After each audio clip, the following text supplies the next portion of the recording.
Good evening, everyone. I am Rahul. Welcome you all.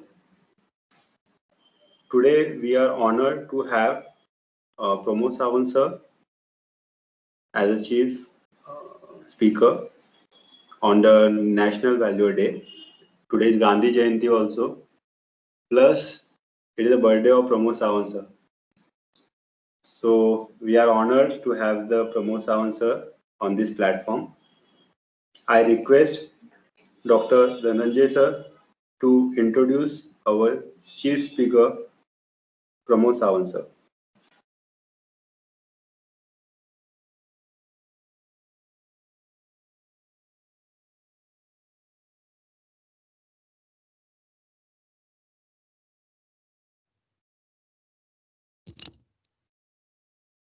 Good evening to everyone.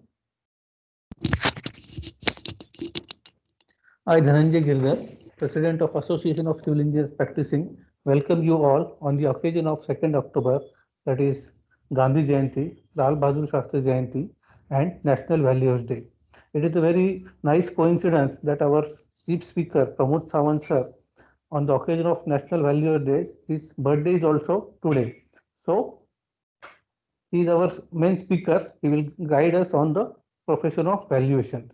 Valuation is a very noble profession and it is meant for engineers and architects and many more technical persons. The sir will enlighten on us. I will give you a brief introduction of Pramod Sawant sir.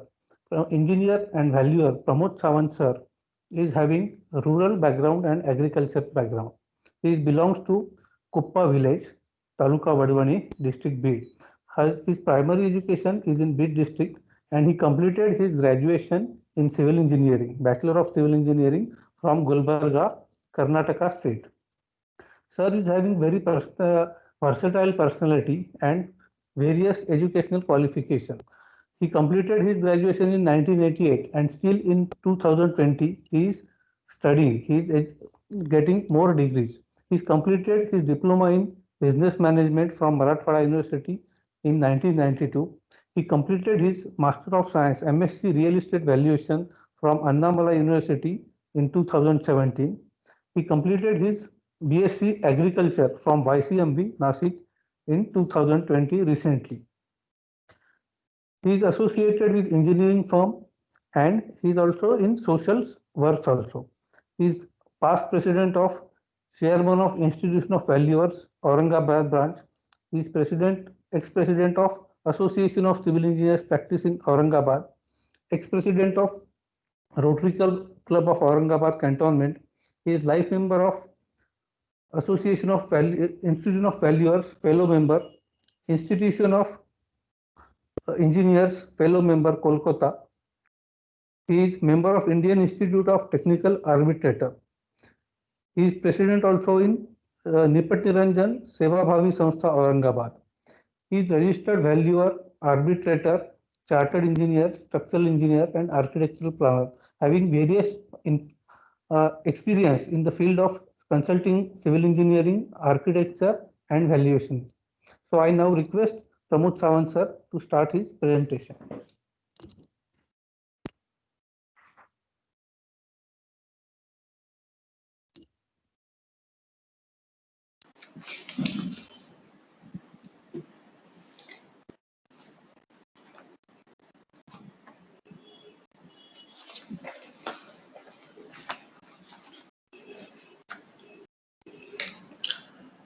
Good evening everybody. सर्वप्रथम आपणा सर्वांना value day, Mahatma Gandhi Jayanti तसेच लाल बहादूर शास्त्री जयंतीच्या खूप खूप शुभेच्छा. मी Pramod Uttamrao Sawant, civil engineer and valuer म्हणून गेल्या 32 वर्षापासून या व्यवसायात काम करीत आहे. तसेच मी प्लॅनर, डिझायनर व कॉन्ट्रॅक्टर म्हणून पण शासकीय व खाजगी क्षेत्रात कामे केलेली आहेत. मी nationalise bank, cooperative sector, DRT, court तसेच इन्कम टॅक्सची कामे केली आहेत व करतच आहे. आजच्या या वेबिनार मध्ये जे नवीन व्हॅल्युएशन व्यवसायात येणाऱ्या माझ्या इंजिनियर व आर्किटेक्ट मित्रांना या व्यवसायाविषयी थोडक्यात माहिती देणार आहे. व्हॅल्युएशन म्हणलं तर तुम्हाला प्रत्येक गोष्टीचे वेगवेगळ्या डेफिनेशन असतात, गरज असते, नीड असते. तर मी एक एक पॉइंट हे करतोय तुम्हाला. What is need?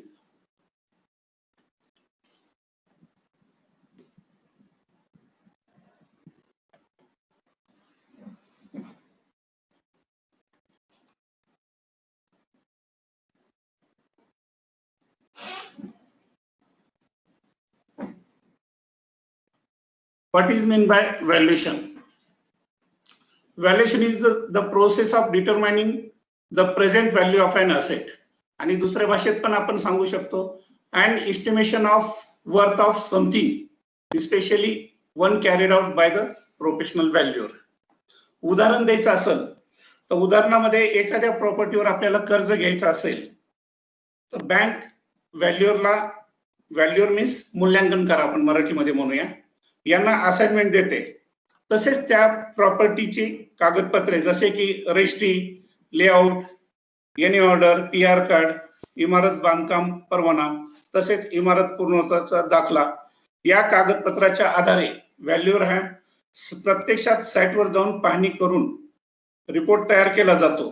सदरील रिपोर्ट बँकेत दाखल केल्यानंतर बँक रिपोर्टची पडताळणी करून कर्ज मंजूर करते. Need of valuation. आवश्यकता काय व्हॅल्युएशनची? Our country's economy and financial aspect are dealt by ministry of finance. The money is circulated for various reasons through banks. For example housing, education loan, business loan, and so many other loans. For such loans, bank usually demand a security in form of immovable property, for which panel valuer assesses its feasibility and value of the security. So, from here, valuer plays a vital role. उदाहरणादाखल plot खरेदी कर्ज, बांधकामासाठी कर्ज, गहाणखतासाठी कर्ज, शैक्षणिक कर्ज किंवा शेतीचे कर्ज. कर्जाचे खूप प्रकार आहेत. आपल्या छोट्याशा वेबिनार मध्ये सर्व गोष्टी सांगणं मला शक्य नाहीये, पण जास्तीत जास्त गोष्टी शेअर करण्याचा मी प्रयत्न करत आहे. आता व्हॅल्युएशन मध्ये categories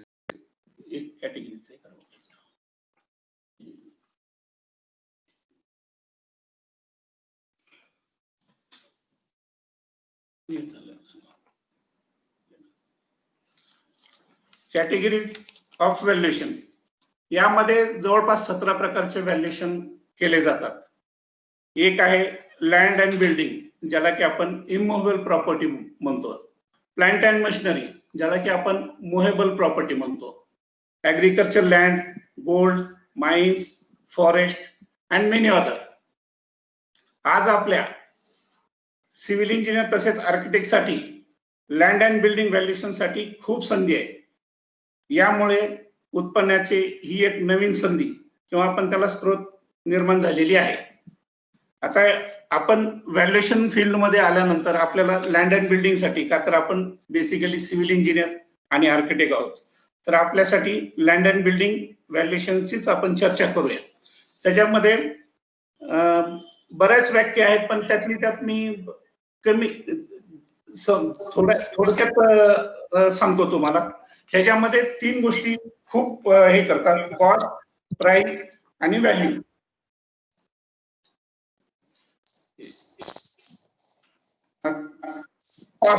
Cost means actual expenses occur. It includes raw material cost, labor cost. Cost म्हणजे it is a real fact.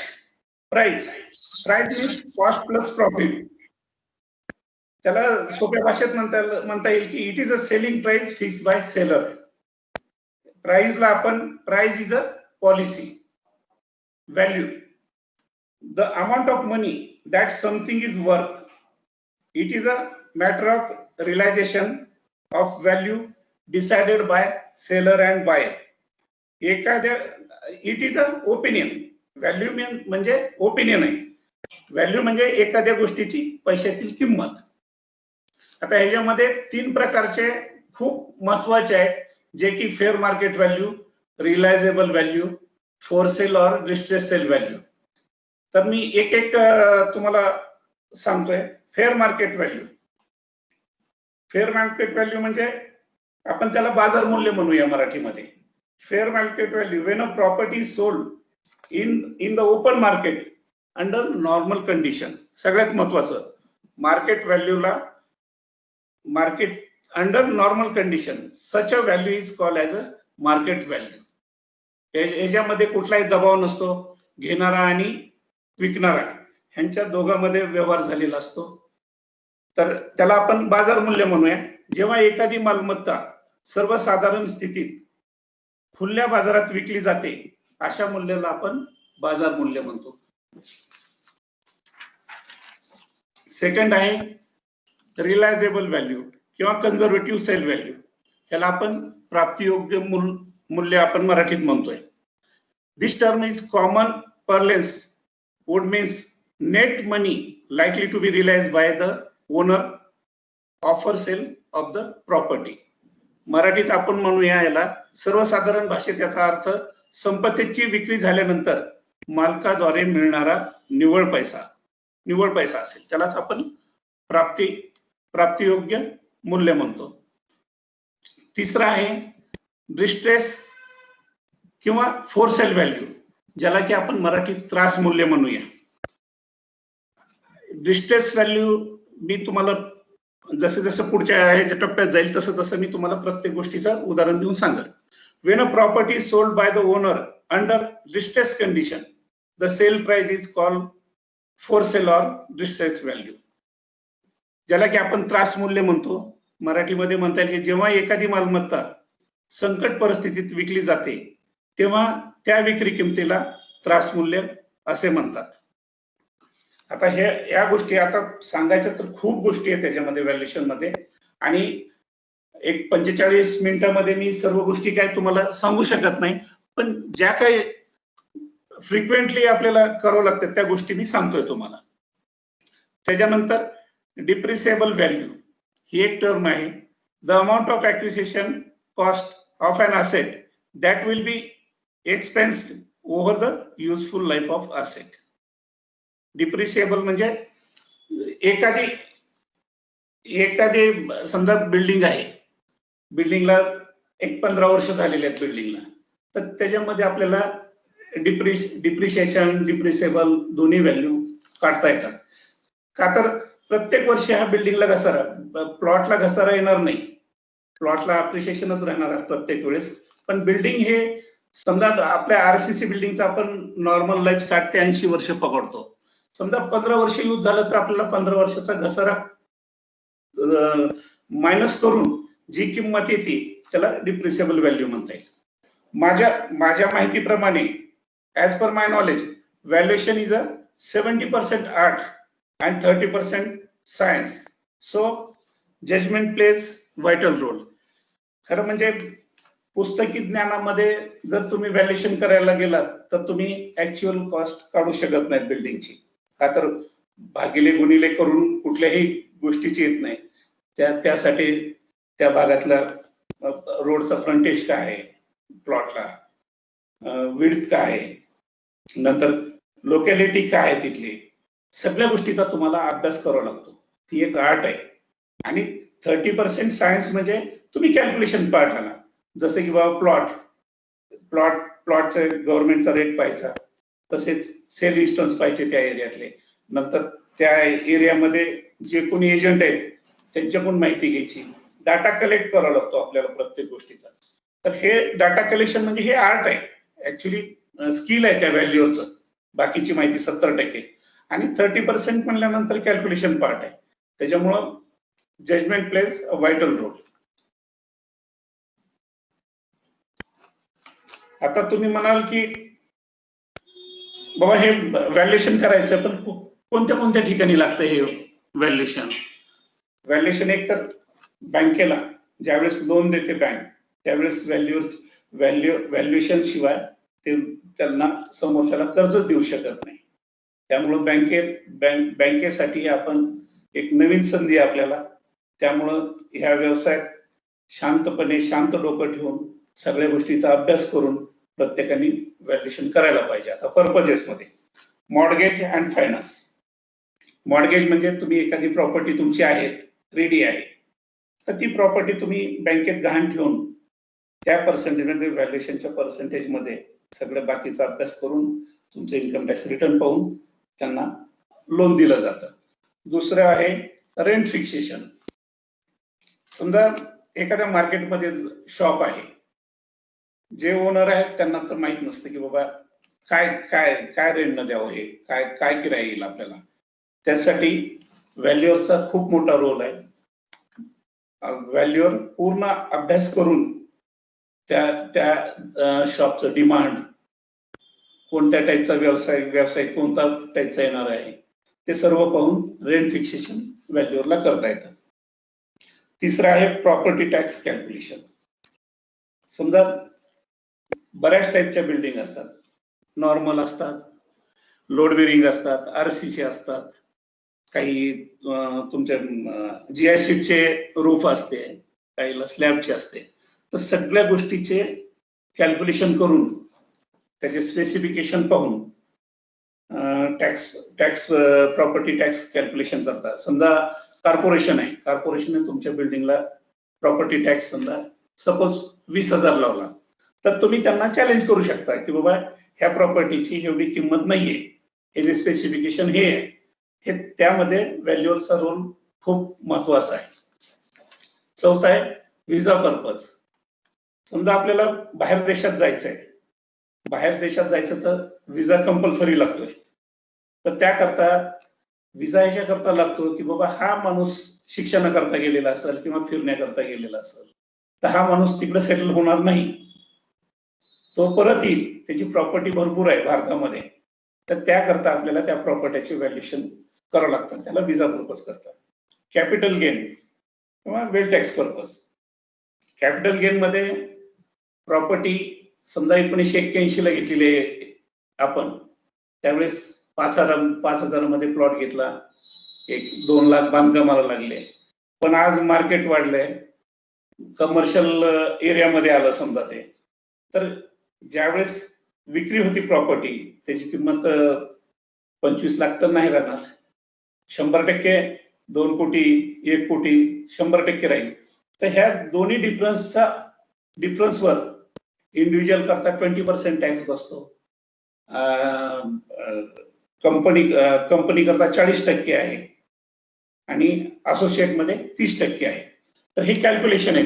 तर त्यांना ह्या कॅपिटल गेन साठी एवढं सोपं नाहीये, का तर याला प्रॅक्टिस खूप लागते, डाटा कलेक्शन खूप लागतं, एक्सपिरियन्स लागतो. कॅपिटल गेन आज तुम्ही न्यू कमर्स आहात, येणारे आहेत, ते जे मला माहित नाही आता सेमिनार मध्ये कोण कोण आहे, पण जे काही न्यू कमर्स आहेत त्यांच्याकरता कॅपिटल गेन ही त्यांच्या प्रॅक्टिसच्या 20-25 वर्षानंतरची खरी कमाईची गोष्ट आहे ही कॅपिटल गेनची.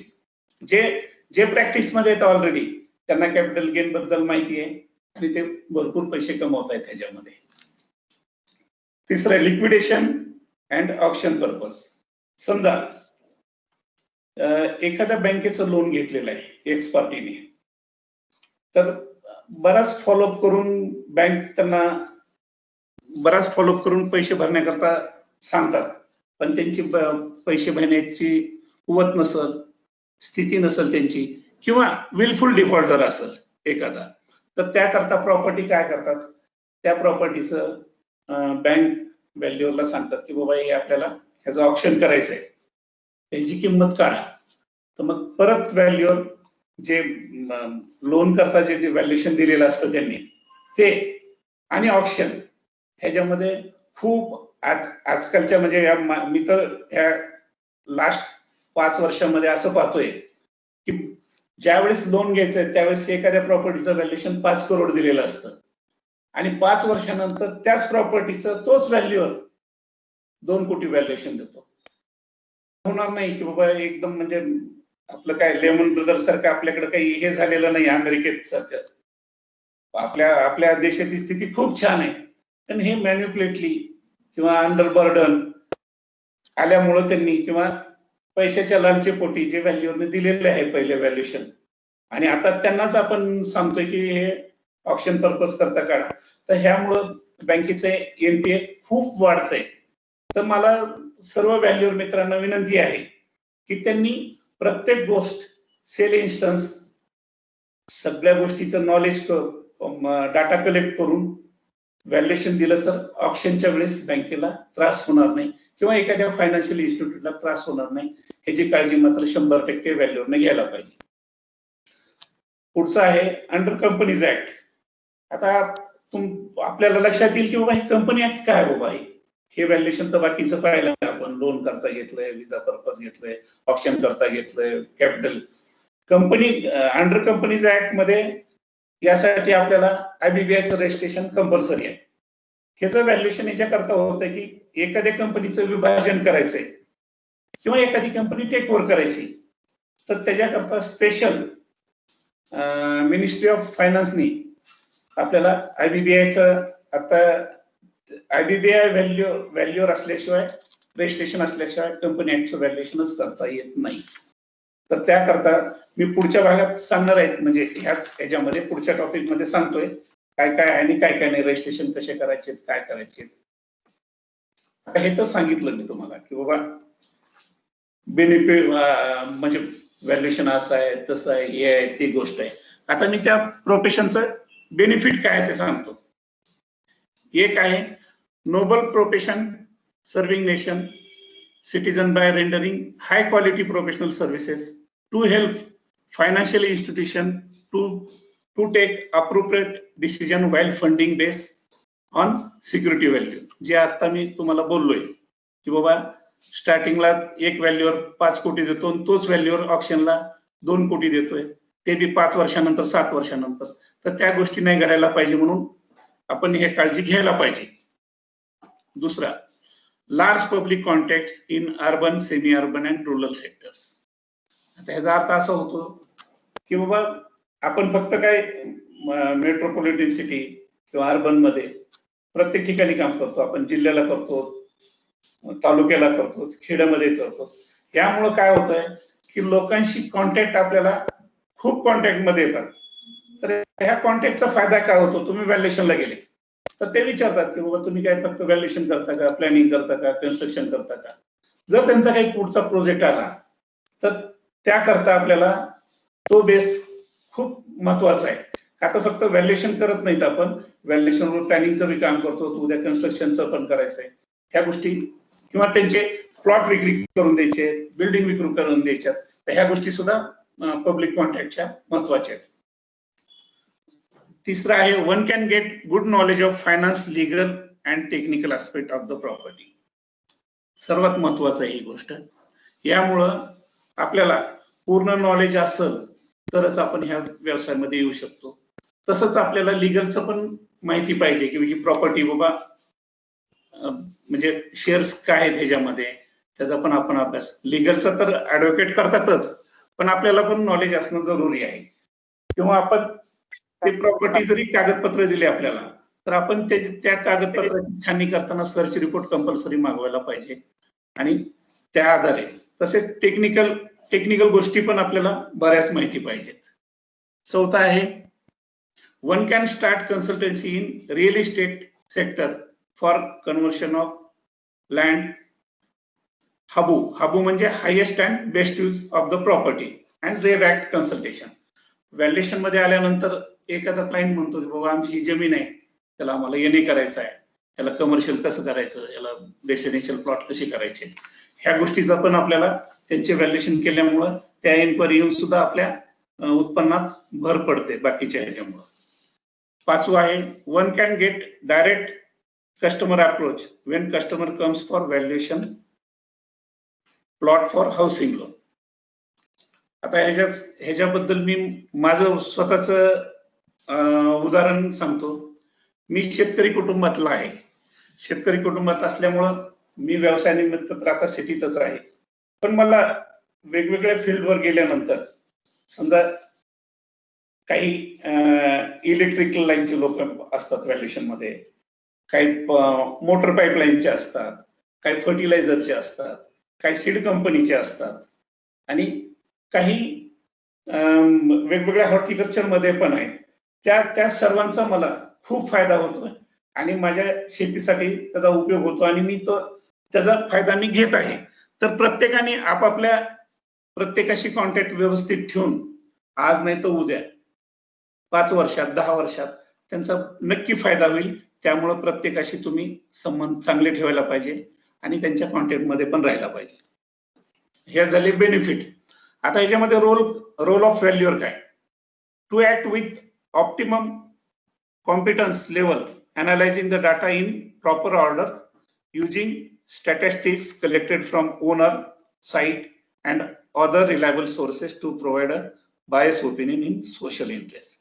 जे मी आतापर्यंत बोललोय व्हॅल्यूअरचा रोल काय, किंवा समजा तुम्हाला अननोन पर्सनचं बी व्हॅल्युएशन करायचं असेल तर तुम्ही प्रॉपर त्याचे डॉक्युमेंट्स घ्यायला पाहिजे, प्रत्यक्षात साईटवर व्हिजिट करायला पाहिजे आणि सर्व काही व्यवस्थित आपल्या प्रोफेशनल इथिक्स मध्ये सर्व गोष्टी द्यायला पाहिजे, जेणेकरून फायनान्शियल इन्स्टिट्यूटचं स्वतःचं असं कुणाचंच नुकसान नाही व्हायला पाहिजे त्या. आणि डाटा कलेक्शन खूप महत्वाचं आहे याच्यामध्ये. Ethics in field of valuation.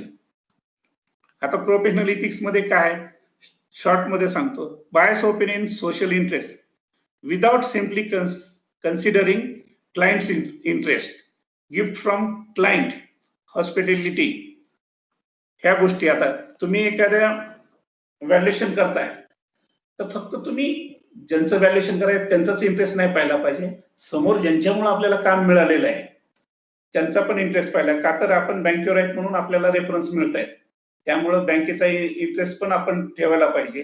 पैसे देतो, क्लायंट पैसे देतो तर त्याचा पण इंटरेस्ट ठेवायला पाहिजे, पण चुकीचा इंटरेस्ट नाही ठेवायला पाहिजे. त्यांच्याकडून कुठल्याही प्रकारची गिफ्ट नाही घ्यायला पाहिजे, हॉस्पिटॅलिटी नाही घ्यायला पाहिजे.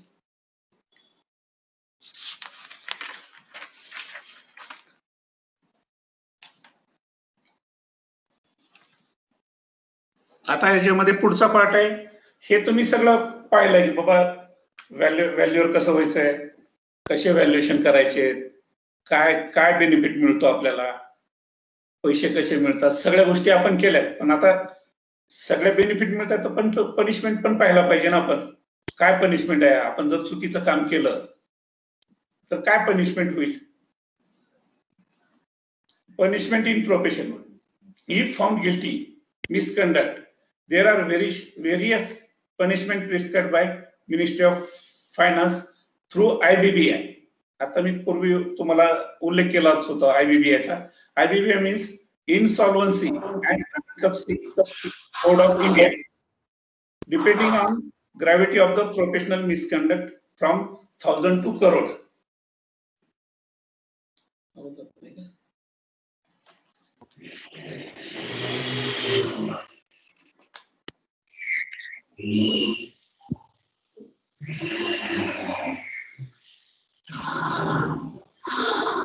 आता याच्यामध्ये काही चुकीचे काम केलं, व्हॅल्युअरनी चुकीचे काम केले तर त्यांना लाखापासून करोड रुपये म्हणजे हजारापासून करोड रुपयापर्यंत सुद्धा पेनॉल्टी लागते.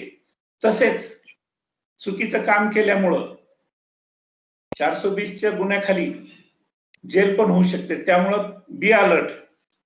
व्हॅल्युअरनी प्रत्येक गोष्ट आपल्या इथिक्स प्रमाणे करायला पाहिजे आणि सर्व व्यवस्थित करायला पाहिजे, जेणेकरून कुठल्याही इन्स्टिट्यूटचं नुकसान होणार नाही.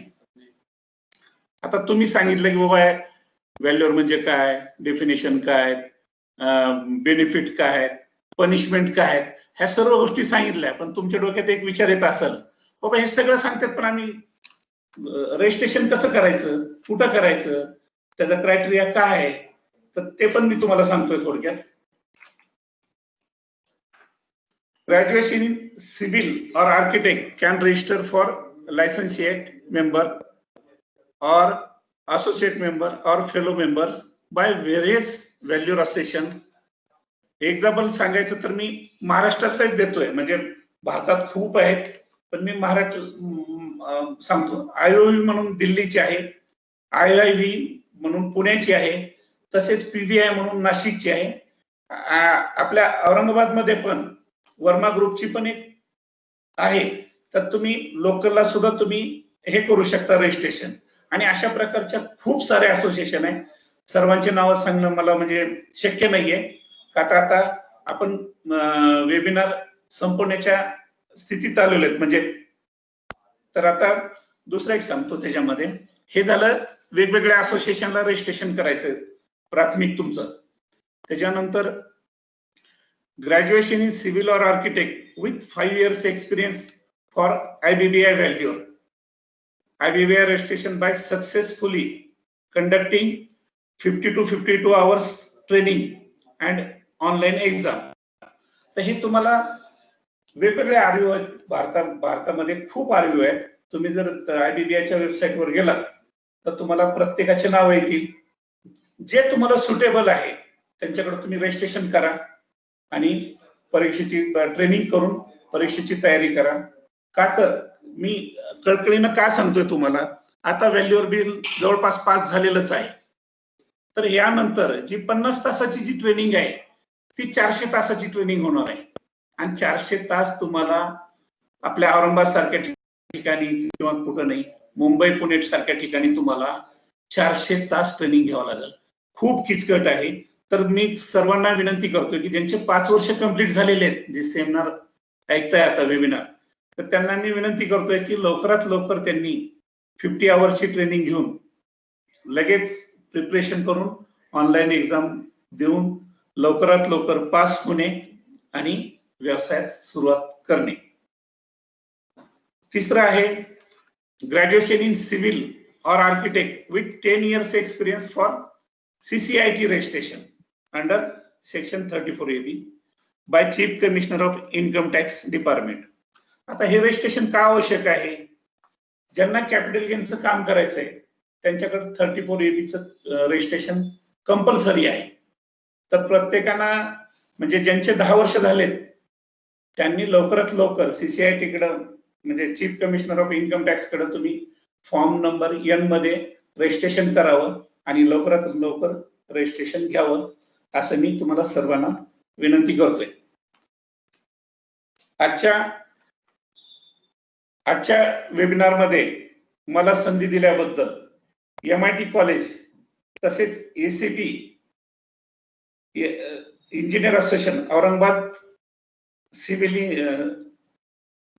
Association of civil engineers practising Aurangabad या सर्वांचे आभार मानतो.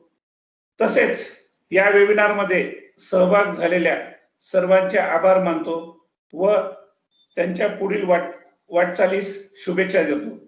थँक्यू, धन्यवाद. जर कोणाला प्रश्न वगैरे काय विचारायचे असतील तर तुम्ही विचारू शकता. आपण 10-15 मिनिटं आपण परत हे करू शकतो का, आता 10 मिनिटं राहिलेलेच आहेत आणखीन. तर कोणाला विचारायचं असेल तर प्लीज विचारू शकता तुम्ही. येस सर, एक प्रश्न आहे. The question is how to register as a valuer and what is minimum qualification to register as a valuer. हे बहुतेक तुम्ही दिलंय. हा सांगतो, तरी पण सांगतो. हा, व्हॅल्युअर रजिस्ट्रेशन. आता तुम्हाला IBBIचं रजिस्ट्रेशन करायचंय का तुम्हाला 34AB करायचंय, यासाठी तुम्हाला कमीत कमी जर IBBIचं तुम्हाला IBBI व्हॅल्युअर व्हायचं असेल, जे की कंपनी ऍक्ट करता कामाला येणार आहे आणि IBBI पास होणं हे कंपल्सरी आहे. तर IBBI साठी तुमची डिग्री झाल्यानंतर 5 वर्ष कंप्लीट व्हायला पाहिजे. तसेच त्याकरता 5 वर्षाचे रिटर्न पण लागतील आणि एक्सपिरियन्स सर्टिफिकेट पण लागेल. तर तुम्ही लवकरात लवकर ज्यांनी 5 वर्ष झालेत त्यांनी IBBI साठी, जे मी तुम्हाला अगोदरच सांगितलंय की सध्या 50 आवर्स ट्रेनिंग चालू आहे, तर ती ट्रेनिंग घेऊन लवकरात लवकर ऑनलाईन एक्झाम देऊन तुम्ही हे करू शकता, फास्ट पास होऊ शकता. आणखी काय आहे का कोणाचा प्रश्न? Sir, 5 years experience is required. Which type of experience is required? हा, 5 वर्षाचा एक्सपिरियन्स म्हणजे तुम्ही एखाद्या व्हॅल्युअर कडे काम केलं असं दाखवू शकता किंवा एखाद्या कन्स्ट्रक्शन ऍक्टिव्हिटी मध्ये पण व्हॅल्युअरचं कन्सिडर करतात. आणि त्याबरोबरच सगळ्यात महत्वाचं तुमचं इन्कम टॅक्स रिटर्न पण तुम्ही क्रिएट करा इंजिनिअरिंग पास झाल्यापासून. का तर विदाउट इन्कम टॅक्स रिटर्न आणि विदाउट एक्सपिरियन्स तुम्हाला IBBIचं रजिस्ट्रेशन करता येणार नाही. कृपया तेवढं लक्षात ठेवा. टीचिंग एक्सपिरियन्स काउंट होतो का? टीचिंग एक्सपिरियन्स काउंट होतो का? नो, नाही. टीचिंग एक्सपिरियन्स काउंट होणार नाही, अजिबात होणार नाही. व्हॅल्युएशनच्या फील्ड मधलाच एक्सपिरियन्स लागेल तुम्हाला. तर तुम्ही बेटर, आता मी असा ओपन प्लॅटफॉर्म नाही बोलू शकत तुम्हाला, पण बेटर तुम्ही सर्टिफिकेट क्रिएट केले तर चांगलं राहील तुमच्यासाठी. Thank you sir. थँक्यू. आणखीन काय विचारायचं असेल तर मी 10 मिनिटं थांबतो तुमच्याकरता. तुम्ही राहुलजीच्या मोबाईलवर तुम्ही मेसेज पाठवू शकता. मी प्रत्येक प्रश्नाचं उत्तर देईल तुमच्या, काहीच प्रॉब्लेम नाही. सर नमस्कार, मी विश्वास. हा बोलिये सर, बोला. सर मी आर्किटेक्ट विश्वास हिरोळीकर. सर आपण सांगितलं तसं 50 तासांचं समजा एखाद्या IVO मधून आम्ही ट्रेनिंग घेतलं, राईट. तर त्यानंतर किती दिवसांमध्ये ते आम्हाला एक्झामला अपिअर होता येतं? तसं काही लिमिटेशन्स आहे? तुम्ही ट्रेनिंग घेतल्यानंतर सर्टिफिकेट येईल त्यांच्याकडून, RVO कडून. तुम्ही लगेच अप्लाय करू शकता. आणि तुम्ही एक्झामचं आणखीन काही लिमिट दिलेलं नाही तुमच्या माहितीसाठी. तुम्ही सकाळी 9:30ची एक बॅच असते, 11:30ची बॅच असते, आणि माझ्या माहितीप्रमाणे 3:30ची का 2:30ची बॅच असते. तुम्ही एका दिवसात 3 देऊ शकता, multiply by number of month. काही प्रॉब्लेम नाही, असं काही क्रायटेरिया नाही 2च एक्झाम द्या, 5च एक्झाम द्या. पण तुम्ही लवकरात लवकर ट्रेनिंग करून तुम्ही सर्टिफिकेट अर्जंट मागून घ्या आणि रजिस्ट्रेशन करून तुम्ही एक्झाम देऊ शकता. आणि सर मला जी माहिती मिळाली, एकच होईल, टीचिंग झाल्याबरोबर जर तुम्ही एक्झाम दिली तर पास होण्याचे 100% चान्सेस आहेत. आणि जर तुम्ही ट्रेनिंग करून 6 महिने वर्षभर थांबलात तर पास होण्याचे चान्सेस नाही. का तर परत तुम्हाला रिव्हिजन, परत क्लास करावं लागेल. आणि आता व्हॅल्युअर बिल पास झाल्यामुळं तुमची जी 50 तासाची जी ट्रेनिंग आहे ती 400 तासावर जाणार आहे. कृपया तुम्ही लवकरात लवकर ट्रेनिंग करून एक्झाम द्यावे आणि पास होऊन रजिस्ट्रेशन करावं. तुम्हाला सर्वांना शुभेच्छा. Okay, thank you. आणखीन काय आहे का तुमचं, म्हणजे आणखीन काय विचारायचं तुम्हाला?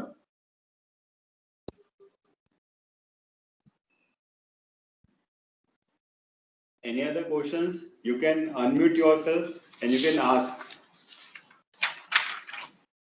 जर तुमचे अजून कोणते दुसरे काही प्रश्न असतील, कसेही प्रश्न असतील, तुम्ही विचारू शकता चॅट बॉक्स मध्ये किंवा अनम्यूट करून. सर वेबिनार खूप छान झालाय. अशाच प्रकारचे वेबिनार तुम्ही परत परत घ्या वेगवेगळ्या विषयामध्ये. खूप फायदा होईल प्रॅक्टिसिंग इंजिनियर्सला सगळ्यांना. ओके विवेक सर.